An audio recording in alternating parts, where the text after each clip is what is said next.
नमस्कार दोस्तों, मेरा नाम है प्रशांत। स्वागत है आप सभी का आपके अपने यूट्यूब चैनल स्मार्ट सैल्यूट में। दोस्तों, आज के इस वीडियो में मैं आपको बताने वाला हूं CGHS कार्ड और CAPF आयुष्मान कार्ड, दोनों कार्ड्स के बारे में। किस कार्ड में कितने ज़्यादा बेनिफिट्स हैं, कार्ड कैसे बनता है, CGHS कार्ड कैसे बनवाया जाता है, इस विषय में मैंने एक वीडियो अपलोड की हुई है अपने चैनल पे। लेकिन फिर भी मैं आपको आज फिर से बताऊंगा दोनों कार्ड्स का कंपेयर करके। तो बने रहिएगा मेरे चैनल पे। चैनल पे नए हैं दोस्तों आप, तो चैनल को सब्सक्राइब कर लीजिएगा, बेल आइकन को भी प्रेस कर दीजिएगा, ताकि मेरी इन फ्यूचर कोई भी जो वीडियो आएगी तो वो नोटिफिकेशन आपको समय पर मिल जाएगा। तो चलिए बिना देरी करते हुए वीडियो को स्टार्ट करते हैं। सबसे पहले दोस्तों हम बात कर लेंगे CGHS कार्ड के बारे में। CGHS कार्ड की फुल फॉर्म होती है सेंट्रल हेल्थ गवर्नमेंट स्कीम। और ये कार्ड बनता कैसे है? तो कार्ड बनेगा दोस्तों ऐसे कि यदि आप एक CAPF कर्मचारी हैं और आपकी पोस्टिंग कोई CGHS कवर्ड सिटी में हो जाती है, तो आप इस कार्ड के लिए एप्लीकेबल हैं। आपको कुछ करने की ज़रूरत नहीं है। आपका जो डिपार्टमेंट है वो ऑलरेडी आपका कार्ड के लिए हेल्थ मिनिस्ट्री को पत्राचार कर देगा और कुछ समय बाद ये कार्ड बनके आ जाएगा। और आपका इसका कुछ अमाउंट होता है आपकी सैलरी से, वो अमाउंट कटना शुरू हो जाएगा आपका मंथली, और जो कार्ड है आपको मिल जाएगा और आप इससे सुविधाएं ले सकते हैं। अब इसमें जो ट्रीटमेंट कराने का प्रोसीजर है, आपके अगर घर के पास कहीं CGHS डिस्पेंसरी है या कोई हॉस्पिटल है तो आप इसमें डायरेक्ट जाके अपना ट्रीटमेंट ले सकते हैं। CGHS कार्ड में डिस्पेंसरी में यदि आप जाते हैं तो आपको नॉर्मली आपका जो भी टेस्ट वगैरह कराने हैं छोटे मोटे, और जो हल्की फुल्की दवाइयाँ आपको लेनी है, वो आपको वहाँ पर फ्री ऑफ कॉस्ट मिलेगी। और अगर आप चाहते हैं कि आप किसी अच्छे हॉस्पिटल में ट्रीटमेंट कराना, तो आप वहाँ के थ्रू डिस्पेंसरी से रेफ़र करा के किसी हॉस्पिटल में जाएंगे तो आपको नॉर्मल से नॉर्मल जो आपका कंसल्टेशन फ़ीस होती है डॉक्टर की, वो 135 या 140 जो भी हो, वो आपको पे करना पड़ेगा। और उसके बाद जो भी डॉक्टर दवाइयाँ लिखता है या कुछ भी ट्रीटमेंट लिखता है, तो वो आपको सरकारी रेट में प्रोवाइड की जाएंगी, जो कि बहुत ही कम हो जाती हैं। अब ऐसा तो नहीं तो बिल्कुल मिनिमम आ जाएगी, लेकिन जो सिविल रेट के अकॉर्डिंग बहुत ज़्यादा उसका फ़ायदा आप लोगों को मिल जाता है। और इसमें एक बेनिफिट ये भी है कि यदि आप CGHS डिस्पेंसरी से रेफ़र करा के जिस हॉस्पिटल में आप ट्रीटमेंट लेते हैं, और वहाँ का जो डॉक्टर है वो जो आपको दवाइयाँ जो भी लिखेगा, वो आप डिस्पेंसरी में आप फ्री ऑफ कॉस्ट उन दवाइयों को ले सकते हैं।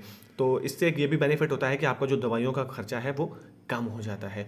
अब बात आती है दोस्तों, यदि आपके पास ओनली CGHS कार्ड है, CAPF आयुष्मान कार्ड नहीं है, तो क्या इसका रिवर्समेंट कैसे क्लेम किया जाएगा? देखिए, इसका रिवर्समेंट तो फिर आप क्लेम ऑनलाइन नहीं कर सकते हैं, क्योंकि रिवर्समेंट ऑनलाइन क्लेम करने की सुविधा ओनली CAPF आयुष्मान कार्ड वालों जो मेंबर्स हैं उनके लिए है। यदि आप ओनली CGHS कार्ड के थ्रू कहीं इलाज कराते हैं और ऐसी कंडीशन है आपके पास कि CAPF आयुष्मान कार्ड नहीं है, तो आप अपने डिपार्टमेंट में ऑफलाइन जो रिम्बर्समेंट होता है वो आप कागज़ में भर दीजिएगा। आपको 100% है उसका जो क्लेम है वो आपको रिम्बर्स हो जाएगा। अब बात आती है कि यदि ऐसे कोई मेरे फौजी भाई हैं जिनके पास ये दोनों कार्ड हैं और वो आयुष्मान कार्ड के थ्रू ना CGHS आयुष्मान कार्ड CGHS के थ्रू इलाज करा लेते हैं, तो वो रिम्बर्समेंट क्लेम कर पाएंगे या नहीं कर पाएंगे, इसके विषय में मैं आपको आगे बताने वाला हूँ। अब बात करते हैं CAPF आयुष्मान कार्ड के बारे में। देखिए, अब ये कार्ड किसी के लिए तो बहुत अच्छा साबित हो रहा है और किसी के लिए समस्या हो रही है इससे। क्यों? क्योंकि उनके जहाँ पे वो रह रहे हैं, हो सकता है उनके सिटी में CAPF आयुष्मान कार्ड के जो इम्पैनल्ड हॉस्पिटल हैं वो अवेलेबल नहीं है।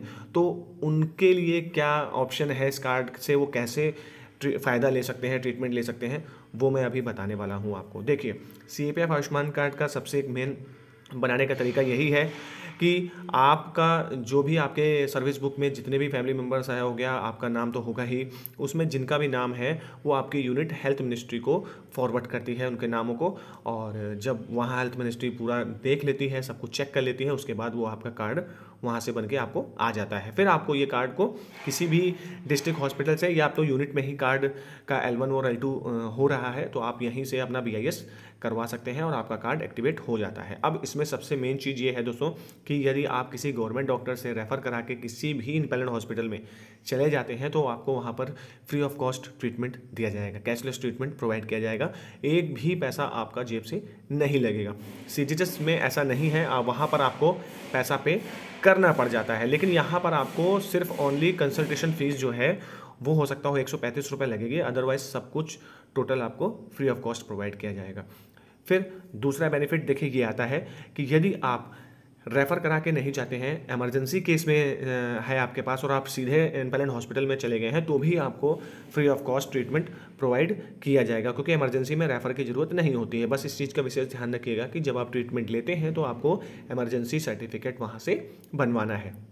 तीसरा बेनिफिट के बारे में बात करते हैं कि सपोज़ आपने रेफ़र भी नहीं कराया, आप इम्पैनल्ड हॉस्पिटल में डायरेक्ट चले जाते हैं, ओपीडी के लिए जाते हैं या आईपीडी के लिए जाते हैं, आपका केस भी इमरजेंसी नहीं है, तो उस कंडीशन में क्या होगा, हॉस्पिटल आपको ट्रीटमेंट देगा, आप उससे बात कर लीजिए, वो आपको आयुष्मान कार्ड के थ्रू सीजीएचएस रेट में ट्रीटमेंट आपको दे देगा। यदि आपके पास सीजीएचएस कार्ड हो चाहे ना हो, लेकिन आयुष्मान कार्ड ही आपका एज अ सीजीएचएस कार्ड के तौर पे वो चल जाएगा और आपको जो ट्रीटमेंट है वो आपको कम से कम रेट में आपका हो जाएगा। और जब आपका वो ट्रीटमेंट होता है उसके बाद आप सारे डॉक्यूमेंट्स को ले लीजिएगा और उसको आप रिइंबर्समेंट भर सकते हैं उसका भी। और ऐसा कई मेरे पास, आप मेरे वीडियोस को अगर देखेंगे तो कई लोगों ने मेरे को कमेंट करके ये बताया है कि हाँ मैंने ये रिइंबर्समेंट क्लेम किया था और मेरे को मेरा पैसा वापस मिल गया है। तो ये भी एक बेनिफिट है। देखिए, पहले सीजीएचएस कार्ड जरूरी था सीजीएचएस हॉस्पिटल में सीजीएचएस रेट में इलाज लेने के लिए, लेकिन अब आयुष्मान कार्ड ही आपका सीजीएचएस कार्ड के तौर पर काम कर जा रहा है, तो ये भी एक बेनिफिट हुआ।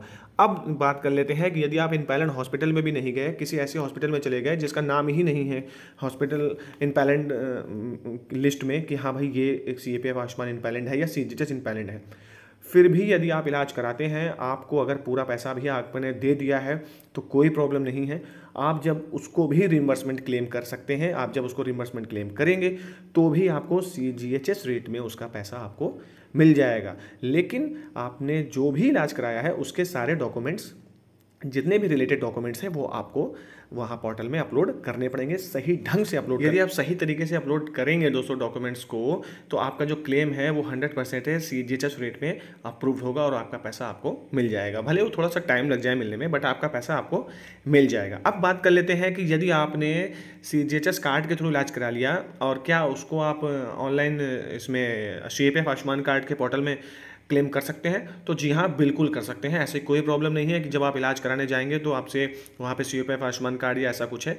आप अगर सीजीएचएस कार्ड के थ्रू भी इलाज कराते हैं तो आप अपना सीएपीएफ आयुष्मान कार्ड के जो ऑनलाइन पोर्टल में दी गई सुविधा है उसमें थ्रू आप ऑनलाइन रिइंबर्समेंट क्लेम कर सकते हैं। तो दोस्तों आज का बस वीडियो इतना ही था। आई होप ये वीडियो आपको समझ में आ गया होगा कि सीजीएचएस कार्ड और आयुष्मान कार्ड के जो बेनिफिट्स हैं उसमें क्या क्या फ़ायदे हैं।